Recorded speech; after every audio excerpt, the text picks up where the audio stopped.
Welcome to Trust and Obey with Chuck Frank. This is a Thursday G drop entitled Christians Are to Blame.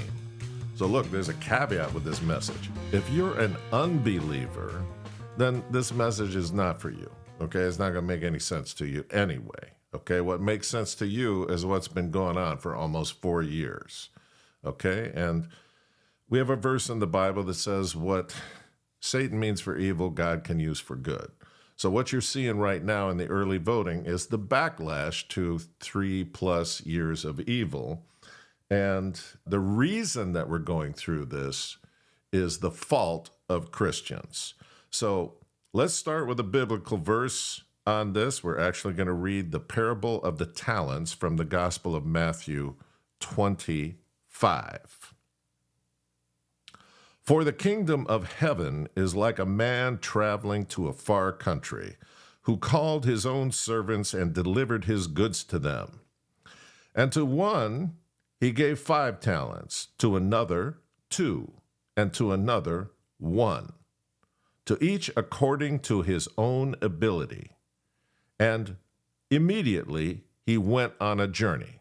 So a talent is a weight. We don't know of what metal, copper, silver, gold. It's just important to know that one got 5 talents, one got 2, one got 1. But here's the important part, according to their ability. And then he left and went on a faraway journey. Then he who had received the 5 talents went and traded with them and made another 5 talents. So he's got 10. And likewise, he who had received 2 gained 2 more also. So now he's got 4. But the one who had received 1 went and dug in the ground and hid his Lord's money. After a long time, the Lord of those servants came and settled accounts with them. So he who had received 5 talents came and brought 5 other talents, saying, Lord, you delivered to me 5 talents. Look, I have gained 5 more talents besides them. His Lord said to him, well done, good and faithful servant. You were faithful over a few things. I will make you ruler over many things. Enter into the joy of your Lord. He also, who had received 2 talents, came and said, Lord, you delivered to me 2 talents. Look, I have gained 2 more talents besides them. His Lord said to him, well done, good and faithful servant. You have been faithful over a few things. I will make you ruler over many things. Enter into the joy of your Lord. Then he who had received the 1 talent came and said, Lord, I know you to be a hard man, reaping where you have not sown, and gathering where you have not scattered seed. And I was afraid and went and hid your talent in the ground. Look, there you have what is yours. But the Lord answered and said to him, you wicked and lazy servant. You knew that I reap where I have not sown, and gather where I have not scattered seed. So you ought to have deposited my money with the bankers, and at my coming I would have received back my own with interest. Therefore, take the talent from him, and give it to him who has 10 talents. For to everyone who has, more will be given, and he will have abundance. But from him who does not have, even what he has will be taken away. And cast the unprofitable servant into the outer darkness. There will be weeping and gnashing of teeth. All right, what are we talking about? What does this have to do with an election? I'll tell you.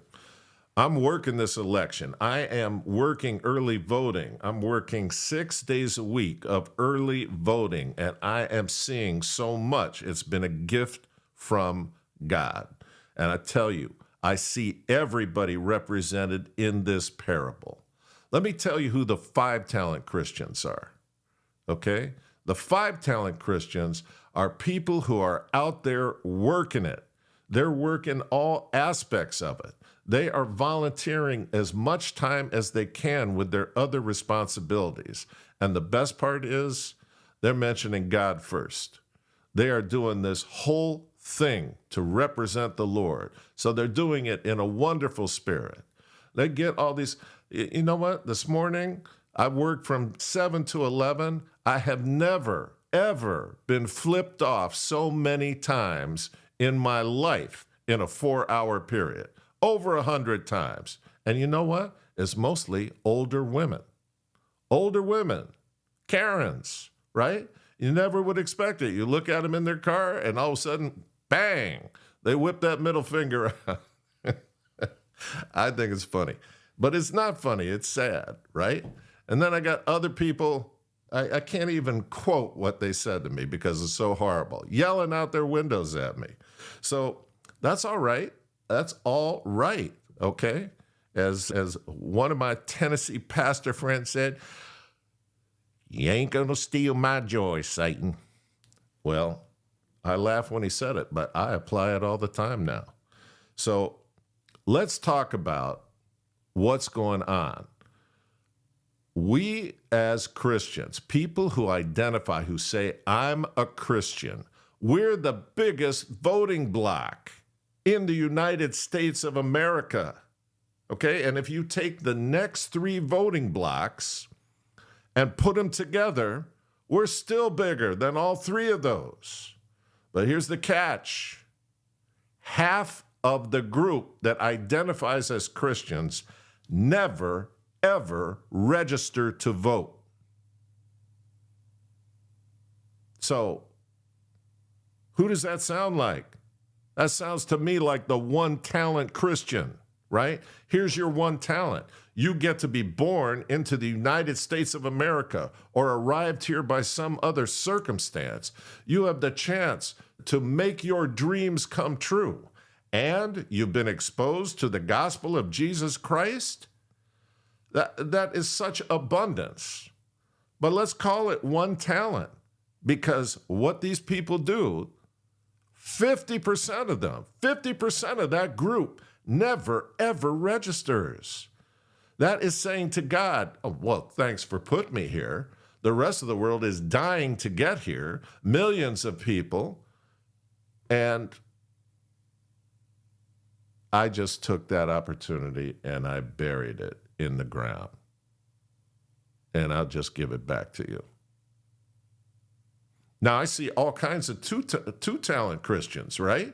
The 2-talent Christians, I'm talking with them the whole time. They're coming in and they're saying, where do I go? And do you have a voting card? And you can tell they're busy. They got all kinds of things to do, but they want to come and early vote.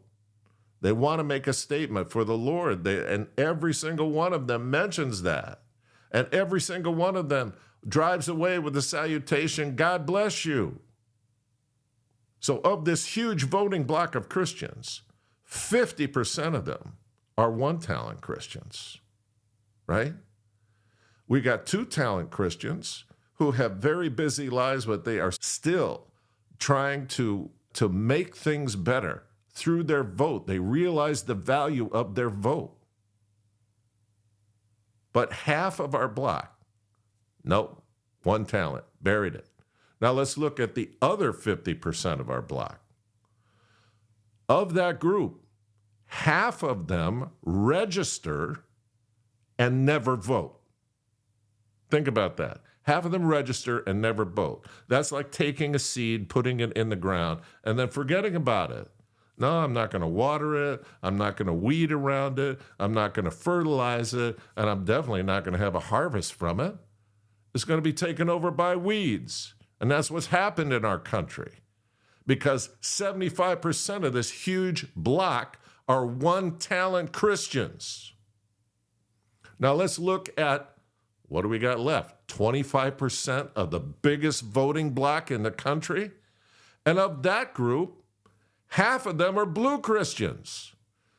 Blue Christians, these are people who think, you know what? I believe in Jesus Christ, and I believe he died to save me, and I believe in abortion, and I believe in feminism, and I believe in mutilation of children called gender-affirming care, and get the hell out of here. You know what? You're worse than a one-talent Christian because you're affluent. You'll be lucky if you get the one-talent break when you stand before God. But look at this is why we're in this mess. That huge voting bloc, there's only 25% who are even possible of casting a vote. And half of that group is all messed up and worshiping in a dishonest way. So that gives us 12.5%. That's not enough to vote the Lord's interest. 12.5%. Let's break it up. Let's say it's 4% five-talent Christians and 8.5% two-talent Christians. And God's as happy about the two-talent Christians as the five-talent. Okay? There was no distinction there. They both got rewarded proportionately the same. Okay? And God glorified them for their efforts. But the rest of this whole group who believes it's going to be good with me, they are the one-talent Christians. And so I'm not just being a jerk here. I'm concerned about you all. Okay? You're deceiving yourselves. You're creating your own gospel. And all you are doing is identifying yourselves through this parable as one-talent Christians. And what happens to the one-talent Christian? He says, for everyone who has, more will be given, and he will have abundance. But from him who does not have, even what he has will be taken away. And trust me, the group in power right now wants to take it all away, wants to take your freedom away, wants to take your church away, wants to take your health away, wants to take your constitutional republic away. So for all of you who are not helping to save that, not helping to be good stewards of the gift of the United States of America, providentially, to be a shining city on the hill, you one-talent Christians, you're going to be cast the unprofitable servant into the outer darkness. There will be weeping and gnashing of teeth. I hope you think about that, and I hope you change your ways, and I hope you show up and vote the Bible in this absolutely critical election. Thank you. And God bless you, whatever your choice.